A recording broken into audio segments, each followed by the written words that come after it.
ನನ್ನೆಲ್ಲ ಸ್ನೇಹಿತರಿಗೆ ತರಗತಿಯ ಸ್ವಾಗತ.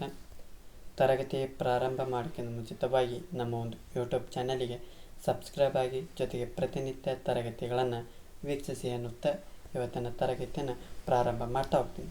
ಇವತ್ತಿನ ತರಗತಿ ಪಂಚವಾರ್ಷಿಕ ಯೋಜನೆಗಳ ಸಾಧನೆಯ ಬಗ್ಗೆ ಈ ಒಂದು ತರಗತಿಯೊಳಗೆ ಚರ್ಚೆ ಮಾಡಿ.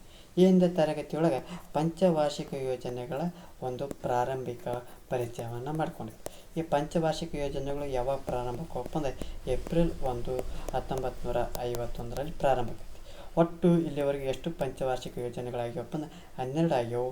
ಮೊದಲನೇ ಪಂಚವಾರ್ಷಿಕ ಯೋಜನೆ 1951ರಲ್ಲಿ ಪ್ರಾರಂಭ ಆಗ್ತದೆ.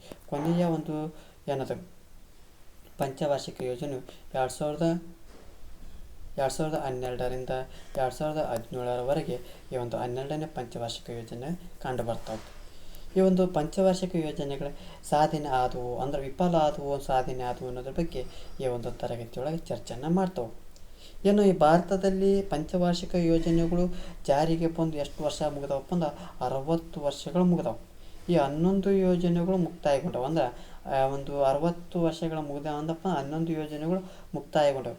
ಈ ಅವಧಿಯಲ್ಲಿ ಯಾವ ಮಟ್ಟ ಸಾಧನೆಯಾಗಿದೆ, ಅದರ ವಿಫಲತೆಗಳನ್ನೋದನ್ನು ಈ ಒಂದು ತರಗತಿಯಲ್ಲಿ ಚರ್ಚೆ ಮಾಡಿ. ಮೊದಲನೇ ಒಂದು ರಾಷ್ಟ್ರೀಯ ಆದಾಯದ ಬೆಳವಣಿಗೆಯನ್ನು ಗಮನಿಸೋಣ. ಮೊದಲು ರಾಷ್ಟ್ರೀಯ ಆದಾಯವನ್ನು ಪರಿಗಣನೆ ಮಾಡೋಣ. ಏನು ಪ್ರಾರಂಭದ ಒಂದು 20 ವರ್ಷಗಳ ಅವಧಿಯಲ್ಲಿ ನಮ್ಮ ಒಂದು ರಾಷ್ಟ್ರೀಯ ಆದಾಯವು ಸರಾಸರಿ ವಾರ್ಷಿಕ 3.5% ದರದಲ್ಲಿ ಹೆಚ್ಚಳಾಗಿದೆ. ಅಂದರೆ ಪ್ರಾರಂಭದಲ್ಲಿ ಒಂದು 20 ವರ್ಷಗಳ ಅವಧಿಯಲ್ಲಿ ನಮ್ಮ ದೇಶದ ಒಂದು ಆದಾಯವು ಸರಾಸರಿ 3.5 ಹೆಚ್ಚಳವಾಗಿರೋದು ಕಂಡು ಬರ್ತಾ ಹೋಗ್ತದೆ. ತದನಂತರದಲ್ಲಿ 20 ವರ್ಷಗಳ ನಂತರ ಅವಧಿಯಲ್ಲಿ 5% ಅಭಿವೃದ್ಧಿ ಆಗಿರೋದನ್ನು ಕಾಣ್ತಾ ಹೋಗ್ತೀವಿ. ಮತ್ತು ಮುಂದುವರೆದು 1991ರಿಂದ 2000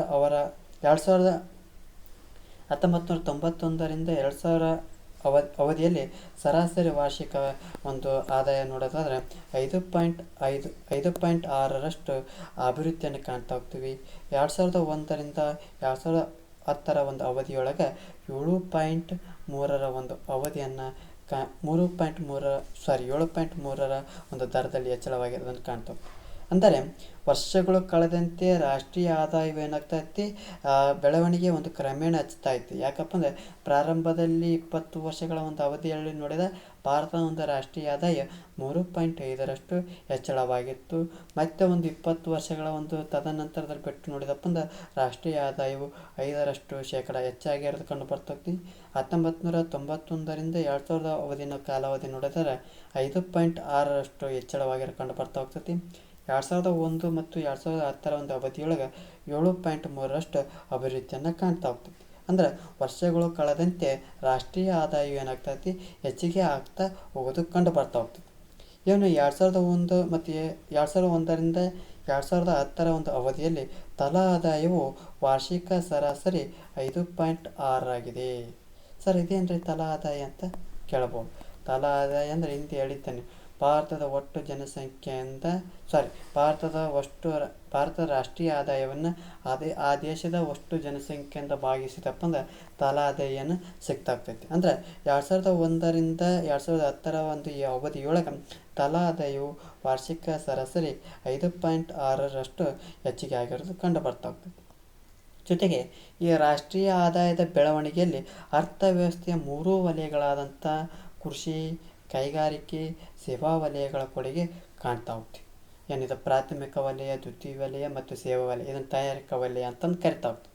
ಈ ಒಂದು ಯೋಜನೆಯ ಪ್ರಾರಂಭದಲ್ಲಿ ರಾಷ್ಟ್ರೀಯ ಆದಾಯಕ್ಕೆ ಕೃಷಿ ವಲಯದಿಂದ 50%ಕ್ಕಿಂತ ಹೆಚ್ಚಿನ ಆದಾಯ ಬರ್ತಿತ್ತು. ಅಂದರೆ ಪ್ರಾಥಮಿಕ ವಲಯ ಅಂದರೆ ಕೃಷಿ ವಲಯವು ಪ್ರಾರಂಭದಲ್ಲಿ ಅಂದರೆ ಪಂಚವಾರ್ಷಿಕ ಯೋಜನೆಗಳ ಪ್ರಾರಂಭದಲ್ಲಿ ರಾಷ್ಟ್ರೀಯ ಒಂದು ಆದಾಯಕ್ಕೆ ಈ ಕೃಷಿ ವಲಯದಿಂದ 50%ಕ್ಕಿಂತ ಹೆಚ್ಚಿನ ಆದಾಯ ಬರ್ತಾ ಇತ್ತು. ಆದರೆ ಇದರ ಒಂದು ಪಾಲು ಈಗ 12% ಆಗಿರೋದು ಕಂಡು ಬರ್ತಾ ಇರ್ತೈತಿ. ಅಂದರೆ ಕಡಿಮೆ ಆಗಿದೆ. ಸದ್ಯದಲ್ಲಿ ಒಂದು ರಾಷ್ಟ್ರೀಯ ಆದಾಯಕ್ಕೆ ಸೇವಾ ವಲಯದಿಂದ ಅತಿ ಹೆಚ್ಚು ಅಂದರೆ 59% ಆದಾಯ ಬರೋದನ್ನು ಕಾಣ್ತಾ ಹೋಗ್ತೀವಿ. ಒಟ್ಟಾರೆಯಾಗಿ ಪ್ರಸ್ತುತ ದಿನಮಾನದಲ್ಲಿ ರಾಷ್ಟ್ರೀಯ ಆದಾಯಕ್ಕೆ ಯಾವ ವಲಯದಿಂದ ಹೆಚ್ಚಿನ ಆದಾಯ ಬರ್ತೈತಪ್ಪ ಅಂದರೆ ಸೇವಾ ವಲಯದಿಂದ ಹೆಚ್ಚಿನವಾದಂಥ ಆದಾಯ ಬರ್ತಾ ಹೋಗ್ತೈತಿ. ಎಷ್ಟಪ್ಪ ಅಂದ್ರೆ 59% ಬರ್ತಾ ಹೋಗ್ತೈತಿ. ಮತ್ತು ಮುಂದುವರೆಸಿ ನೋಡ್ತಾ ಹೋಗೋಣ. ಆಹಾರ ಧಾನ್ಯಗಳ ಒಂದು ಉತ್ಪಾದನೆಯನ್ನು ಸ್ವಾವಲಂಬನೆಯನ್ನು ಸಾಧಿಸಲಾಗ್ತಿ. ಕೇವಲ ಒಂದು 3 ವಲಯಗಳ ಕಾಣಂಗಿಲ್ಲ. ಆಹಾರ ಧಾನ್ಯಗಳ ಒಂದು ಉತ್ಪಾದನೆಯಲ್ಲಿ ಸ್ವಾವಲಂಬನೆಯನ್ನು ಸಾಧಿಸಲಾಗಿದೆ. ಆ ಯೋಜನೆಗಳ ಅವಧಿಯಲ್ಲಿ ಆಹಾರ ಧಾನ್ಯಗಳ ಉತ್ಪಾದನೆಯು ಸುಮಾರು 5 ಪಟ್ಟು ಹೆಚ್ಚಳವಾಗಿದೆ. ಅಂದ್ರೆ ಏನು ಈ ಯೋಜನೆಗಳ ಒಂದು ಅವಧಿಯೊಳಗೆ ಆಹಾರ ಧಾನ್ಯಗಳ ಒಂದು ಉತ್ಪಾದನೆ ಎಷ್ಟರ ಮಟ್ಟಿಗೆ ಹೆಚ್ಚಳವಾಗಿದೆಪ್ಪ ಅಂದ್ರೆ ಸುಮಾರು 5 ಪಟ್ಟು ಹೆಚ್ಚಳವಾಗಿರೋದು ಕಂಡು ಬರ್ತಾ ಹೋಗ್ತದೆ. ಉದಾಹರಣೆ ನೋಡೋದಾದರೆ 2011 ಮತ್ತು 12ರ ಅವಧಿಯೊಳಗೆ 257.4 ದಶಲಕ್ಷ ಟನ್ನುಗಳಿಗೂ ಹೆಚ್ಚಿಗೆ ಆಗಿರೋದು ಕಂಡು ಬರ್ತಾ ಹೋಗ್ತೈತಿ.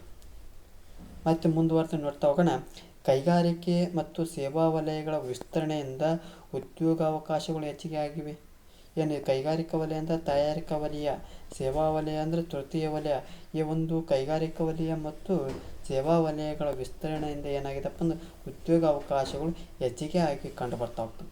ಜೊತೆಗೆ ಬಡತನ ನಿರ್ಮೂಲನೆ ಮತ್ತು ಉದ್ಯೋಗ ಸೃಷ್ಟಿ ಕಾರ್ಯಕ್ರಮಗಳನ್ನು ಜಾರಿಗೆ ತರುವ ಮೂಲಕ ಗ್ರಾಮೀಣ ಬಡ ಜನರಿಗೆ ಉದ್ಯೋಗ ಅವಕಾಶಗಳನ್ನು ಒದಗಿಸುವಂಥ ಪ್ರಯತ್ನವನ್ನು ಮಾಡ್ತಾ ಹೋಗ್ತದೆ. ಯಾವುದು ಕೈಗಾರಿಕಾ ವಲಯ ಮತ್ತು ಸೇವಾ ವಲಯ. ಹಾಗಾದರೆ ಇನ್ನೂ ಒಂದು ಸ್ವಲ್ಪ ಪ್ರಮುಖವಾಗಿ ನೋಡೋದಾದರೆ ಏನು ನಿರುದ್ಯೋಗಿಗಳ ಬಗ್ಗೆ ನೋಡೋದಾದರೆ ಏನು 2007ರಿಂದ 2012ರ ಒಂದು ಅವಧಿಯಲ್ಲಿ ಒಟ್ಟು ಉದ್ಯೋಗ ಆಕಾಂಕ್ಷಿಗಳು ಎಷ್ಟಿರ್ತಾರಪ್ಪ ಅಂದ್ರೆ 8.4 ಕೋಟಿ ಇದ್ರು. ಅದರಾಗ 2007ರಿಂದ 2012ರ ಅವಧಿಯಲ್ಲಿ ಸೃಷ್ಟಿಯಾದಂಥ ಉದ್ಯೋಗಗಳು ಎಷ್ಟಪ್ಪ ಅಂದ್ರೆ 5.3 ಕೋಟಿಗಳು.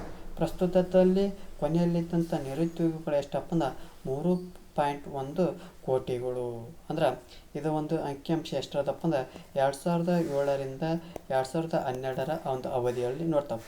ಈ ಒಂದು 2007ರಿಂದ 2012ರ ಅವಧಿಯಲ್ಲಿ ನೋಡೋದಾದ್ರೆ ಒಟ್ಟು ಉದ್ಯೋಗ ಆಕಾಂಕ್ಷಿಗಳು ಎಷ್ಟಿದ್ರಪ್ಪ ಅಂದ್ರೆ 8.4 ಕೋಟಿಗಳು.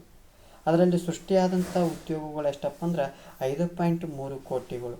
ಕೊನೆಯಲ್ಲಿ ನಿರುದ್ಯೋಗಿಗಳು ಎಷ್ಟು ಜನ ಉಳ್ಕೊಂಡ್ರಪ್ಪ ಅಂದ್ರೆ 3.1 ಕೋಟಿಯಷ್ಟು ನಿರುದ್ಯೋಗಿಗಳು ಉಳ್ಕೊಳ್ತಾರೆ. ಯಾವಾಗ 2007ರಿಂದ 2012ರ ಒಂದು ಕಾಲಾವಧಿಯೊಳಗೆ. ಮತ್ತೆ ಮುಂದುವರೆದು ನೋಡ್ತಾ ಹೋಗೋಣ. ವಿಜ್ಞಾನ ಮತ್ತು ತಂತ್ರಜ್ಞಾನ ಕ್ಷೇತ್ರದಲ್ಲಿ ಕೂಡ ಅಗಾಧ ಪ್ರಗತಿಯನ್ನು ಕಾಣ್ತಾ ಹೋಗ್ತೀವಿ. ಕೃಷಿ, ಕೈಗಾರಿಕೆ, ಸೇವಾ ವಲಯದಲ್ಲಿ ಆಧುನಿಕ ತಂತ್ರಜ್ಞಾನದ ಒಂದು ಬಳಕೆಯನ್ನು ಹೆಚ್ಚಿಗೆ ಮಾಡ್ತಾ ಹೋಗ್ತೀವಿ. ನಮ್ಮ ಒಂದು ತಂತ್ರಜ್ಞಾನ ಸೇವೆಯನ್ನು ಹೊರ ದೇಶಗಳಿಗೂ ಕೂಡ ರಫ್ತು ಮಾಡ್ತಾ ಹೋಗ್ತೀವಿ. ಭಾರತ ಒಂದು ರಫ್ತು ಕ್ಷೇತ್ರದಲ್ಲಿ ತಯಾರಿಕಾ ಮತ್ತು ಎಂಜಿನಿಯರಿಂಗ್ ಸರಕುಗಳ ರಫ್ತು ಪ್ರಮಾಣ ಅಗಾಧವಾಗಿ ಹೆಚ್ಚಿದೆ. ಅಂದ್ರೆ ವಿಜ್ಞಾನ ಮತ್ತು ತಂತ್ರಜ್ಞಾನ ಕ್ಷೇತ್ರದಲ್ಲಿ ಕೂಡ ಅಗಾಧವಾದಂಥ ಪ್ರಗತಿಯನ್ನು ಕಾಣ್ತಾ ಹೋಗ್ತೀವಿ. ಏನು ಈ ವಲಯಗಳು ಅಂತ ಕರಿತಾವಲ್ಲ, ಏನು ಕೃಷಿ ವಲಯ, ಕೈಗಾರಿಕಾ ವಲಯ, ಸೇವಾ ವಲಯಗಳಲ್ಲಿ ಆಧುನಿಕ ತಂತ್ರಜ್ಞಾನದ ಒಂದು ಬಳಕೆಯನ್ನು ಹೆಚ್ಚಿಗೆ ಮಾಡ್ತಾ ಹೋಗ್ತೀವಿ. ಈ ಒಂದು ತಂತ್ರಜ್ಞಾನ ಸೇವೆಯನ್ನು ಹೊರ ದೇಶಗಳು ಕೂಡ ಏನು ಮಾಡ್ತಾ ಹೋಗ್ತೀವಿ, ರಫ್ತು ಮಾಡ್ತಾ ಹೋಗ್ತೀವಿ. ಜೊತೆಗೆ ಭಾರತದಲ್ಲಿ ರಫ್ತು ಕ್ಷೇತ್ರದಲ್ಲಿ ಈ ತಯಾರಿಕಾ ಮತ್ತು ಎಂಜಿನಿಯರಿಂಗ್ ಸರಕುಗಳ ರಫ್ತು ಪ್ರಮಾಣ ಅಗಾಧವಾಗಿ ಹೆಚ್ಚಿಗೆ ಆಗಿರೋದು ಕಂಡು ಬರ್ತಾ ಹೋಗ್ತದೆ. ಜೊತೆಗೆ ಭಾರತದ ಅರ್ಥವ್ಯವಸ್ಥೆಯಲ್ಲಿ ಹೆಚ್ಚುತ್ತಿರುವ ಈ ಅಸಮಾನತೆಯನ್ನು ಕಡಿಮೆ ಮಾಡಲು ಅಭಿವೃದ್ಧಿಯ ಪ್ರಕ್ರಿಯೆಯಲ್ಲಿ ಎಲ್ಲ ವರ್ಗದ ಜನರನ್ನು ಸೇರಿಸಿಕೊಳ್ಳುವ ಒಂದು ಸಲುವಾಗಿ 11ನೆಯ ಪಂಚವಾರ್ಷಿಕ ಯೋಜನೆಯಲ್ಲಿ ಎಲ್ಲರನ್ನು ಒಳಗೊಂಡ ಬೆಳವಣಿಗೆ ಪ್ರಾಮುಖ್ಯತೆ ನೀಡ್ತಾ ಹೋಗ್ತಾರೆ. ಇನ್ಕ್ಲೂಸಿವ್ ಗ್ರೋತ್ ಅಂತ ಕರಿತಾ ಹೋಗ್ತಾರೆ. ಅಂದ್ರೆ ಭಾರತದ ಅರ್ಥವ್ಯವಸ್ಥೆಯಲ್ಲಿ ಏನು ಹೆಚ್ಚುತ್ತಿರುವಂಥ ಆರ್ಥಿಕ ಸಮಾನತೆ ಆಗಿರ್ಬೋದು, ಇನ್ನುಳಿದಂಥ ಅಸಮಾನತೆಯನ್ನು ಕಡಿಮೆ ಮಾಡುವಂಥ ಸಲುವಾಗಿ ಅಭಿವೃದ್ಧಿಯ ಒಂದು ಪ್ರಕ್ರಿಯೆಯಲ್ಲಿ ಎಲ್ಲ ವರ್ಗದ ಒಂದು ಜನರನ್ನು ಸೇರಿಸಿಕೊಳ್ಳುವಂಥ ಸಲುವಾಗಿ 11ನೆಯ ಒಂದು ಪಂಚವಾರ್ಷಿಕ ಯೋಜನೆಯಲ್ಲಿ ಎಲ್ಲರನ್ನು ಒಳಗೊಂಡ ಬೆಳವಣಿಗೆ ಏನು ಮಾಡ್ತಾ ಹೋಗ್ತದೆ, ಪ್ರಾಮುಖ್ಯತೆಯನ್ನು ನೀಡ್ತಾ ಹೋಗ್ತಾರೆ. ಯಾವುದು 11ನೇ ಪಂಚವಾರ್ಷಿಕ ಯೋಜನೆಯಲ್ಲಿ. ಜೊತೆಗೆ ಈ ಅಭಿವೃದ್ಧಿಯ ಇತರೆ ಮಾನದಂಡಗಳನ್ನು ಗಮನಿಸಿದಾಗ ಭಾಳಷ್ಟು ಸುಧಾರಣೆ ಕಂಡುಬರ್ತದೆ. ಏನು ಇಲ್ಲಿವರೆಗೆ ಏನು ಹೇಳಿದೆ, ಅವುಗಳ ಒಂದು ಆಯಾ ಕ್ಷೇತ್ರಗಳಲ್ಲಿ ಪ್ರಗತಿಯಾಗಿರೋದು ಕಂಡು ಬರ್ತಾ ಹೋಗ್ತೈತಿ. ಇನ್ನುಳಿದ ಇತರೆ ಮಾನದಂಡಗಳನ್ನು ಗಮನಿಸಿದಾಗ ಭಾಳಷ್ಟು ಸುಧಾರಣೆ ಕಂಡು ಬರ್ತಾ ಹೋಗ್ತೈತಿ. ಜನರ ಒಂದು ನಿರೀಕ್ಷಿತ ಜೀವಿತಾವಧಿ, ಸಾಕ್ಷರತಾ ಪ್ರಮಾಣ ಹೆಚ್ಚುತ್ತಾ ಹೋಗ್ತೈತಿ. ಶಿಶು ಮರಣ ಮತ್ತು ತಾಯಂದಿರ ಮರಣ ದರಗಳು ಕಡಿಮೆ ಆಗ್ತಾ ಹೋಗ್ತವೆ. ಜನನ ಮತ್ತು ಮರಣ ದರಗಳು ಕಡಿಮೆ ಆಗ್ತಾ ಹೋಗ್ತವೆ. ಜನಸಂಖ್ಯೆ ದರ ಬೆಳವಣಿಗೆ ದರ ಇಳಿಕೆ ಆಗ್ತವೆ. ಇವನ್ನು ಜನರ ಒಂದು ನಿರೀಕ್ಷಿತ ಜೀವಿತಾವಧಿ ಮತ್ತು ಸಾಕ್ಷರತಾ ಪ್ರಮಾಣವು ಏನು ತಿಳಿಸ್ತಪ್ಪ ಅಂದ್ರೆ ವುಮೆನ್ ಡೆವಲಪ್ಮೆಂಟ್ ಇಂಡೆಕ್ಸ್ ಅಂತ ತಿಳಿಸ್ತಾವೆ. ಅಂದ್ರೆ ಮಾನವನ ಅಭಿವೃದ್ಧಿ ಸೂಚ್ಯಾಂಕ ಅಂತ ತಿಳಿಸ್ತವೆ. ಏನು ಮಾನವನ ಅಭಿವೃದ್ಧಿ ಸೂಚ್ಯಾಂಕವನ್ನು ಯಾವುದರ ಮೂಲಕ ಅಳತೆ ಮಾಡ್ತಾರಪ್ಪ ಅಂದ್ರೆ ಒಂದೇದು ಜನರ ನಿರೀಕ್ಷಿತ ಜೀವಿತಾವಧಿ ಮತ್ತು ಸಾಕ್ಷರತಾ ಪ್ರಮಾಣದ ಬಗ್ಗೆ ಇದನ್ನು ಅವುಗಳ ಅನುಗುಣವಾಗಿ ಆಯ್ಕೆಯನ್ನು ಮಾಡ್ತಾ ಹೋಗ್ತಾರೆ. ಇಷ್ಟಾದರೂ ಕೂಡ ಪಂಚವಾರ್ಷಿಕ ಯೋಜನೆಗಳು ಆ ಒಂದು ದುಡಿಯಲು ಸಮರ್ಥರಿರುವಂಥ ಎಲ್ಲ ಜನರಿಗೂ ಉದ್ಯೋಗ ಒದಗಿಸುವಲ್ಲಿ ಏನಾಗಿದೆ, ವಿಫಲವಾಗಿರೋದು ಕಂಡು ಬರ್ತಾ ಹೋಗ್ತದೆ. ಏನು 12 ಪಂಚವಾರ್ಷಿಕ ಯೋಜನೆಗಳು ಜಾರಿಗೆ ಬಂದರೂ ಕೂಡ ದುಡಿಯಲು ಇರುವಂಥ ಸಮರ್ಥರಿರುವಂಥ ಎಲ್ಲ ಜನರಿಗೂ ಉದ್ಯೋಗ ಕೊಡಿಸುವಲ್ಲಿ ಏನಾಗಿತ್ತಪ್ಪ ಅಂದರೆ ವಿಫಲವಾಗಿರೋದು ಕಡಿಮೆ ಆಗೈತಿ. ಜೊತೆಗೆ ಬಡತನ ಕೂಡ ಸ್ವಲ್ಪ ಪ್ರಮಾಣದಲ್ಲಿ ಕಡಿಮೆ ಆಗಿದ್ದರೂ ಅದನ್ನು ಸಂಪೂರ್ಣವಾಗಿ ಹೋಗಲಾಡಿಸಲ್ಲ. ಜೊತೆಗೆ ಬಡವ ಮತ್ತು ಶ್ರೀಮಂತರ ನಡುವಿನ ಅಸಮಾನತೆ ದಿನೇ ದಿನೇ ಹೆಚ್ಚಾಗಿದ್ದು ಸಾಮಾಜಿಕ ನ್ಯಾಯ ಕನಸಿನ ಮಾತಾಗಿರೋದು ಕಂಡು ಬರ್ತಾ ಇದೆ. ಜೊತೆಗೆ ಮೂಲ ಸೌಕರ್ಯಗಳ ಒಂದು ಕೊರತೆ ಹೆಚ್ಚಾಗಿರೋದು ಕಂಡು ಬರ್ತಾ ಇದೆ. ಏನು ಈ ಪಂಚವಾರ್ಷಿಕ ಯೋಜನೆಗಳು ಬಂದರೂ ಕೂಡ ಕೆಲವೊಂದು ಕ್ಷೇತ್ರಗಳ ಅಭಿವೃದ್ಧಿ ಇದೆ, ಆದರೆ ಇನ್ನೂ ಒಂದು ಕ್ಷೇತ್ರದಲ್ಲಿ ಇನ್ನೂ ಆ ಸಮಸ್ಯೆಗಳು ಇರೋದು ಕಂಡು ಬರ್ತವೆ. ಇವನು ಇಷ್ಟೆಲ್ಲ 12 ಪಂಚವಾರ್ಷಿಕ ಯೋಜನೆಗಳಾದರೂ ಕೂಡ ಎಲ್ಲ ಜನರಿಗೆ ಏನು ಮಾಡೋಕ್ಕಾಗಿಲ್ಲ, ಉದ್ಯೋಗ ಅವಕಾಶವನ್ನು ಕೊಡೋಕ್ಕಾಗಿಲ್ಲ. ಜೊತೆಗೆ ಆ ಒಂದು ಪೂರ್ಣ ಪ್ರಮಾಣದ ಒಂದು ಬಡತನ ನಿರ್ಮೂಲನೆಯನ್ನು ಮಾಡೋಕ್ಕಾಗಿಲ್ಲ. ಜೊತೆಗೆ ಏನು ಬಡವ ಮತ್ತು ಶ್ರೀಮಂತರ ನಡುವಿನ ಅಸಮಾನತೆ ದಿನೇ ದಿನೇ ಹೆಚ್ಚುತ್ತಾ ಹೋಗ್ತೈತಿ. ಅದು ಕೂಡ ಸಾಮಾಜಿಕ ನ್ಯಾಯ ಕನಸಿನ ಮಾತಾಗಿ ಕಾಣ್ತವೆ. ಇನ್ನು ಪ್ರಮುಖವಾಗಿ ಮೂಲ ಸೌಕರ್ಯಗಳ ಕೊರತೆ ಇನ್ನೂ ಕೂಡ ಹೆಚ್ಚಾಗಿರೋದು ಕಂಡು ಬರ್ತಾ ಹೋಗ್ತೈತಿ. ಇದೇನಪ್ಪ ಅಂದ್ರೆ ಪಂಚವಾರ್ಷಿಕ ಯೋಜನೆಗಳ ಸಾಧನೆಯ ಬಗ್ಗೆ ಈ ಒಂದು ತರಗತಿಯಲ್ಲಿ ಚರ್ಚೆ ಮಾಡ್ತೀವಿ. ಈ ಒಂದು ತರಗತಿ ಎಷ್ಟಾಗಿತ್ತಪ್ಪ ಅಂದ್ರೆ ನಮ್ಮ ಒಂದು ಯೂಟ್ಯೂಬ್ ಚಾನಲಿಗೆ ಸಬ್ಸ್ಕ್ರೈಬ್ ಆಗಿ.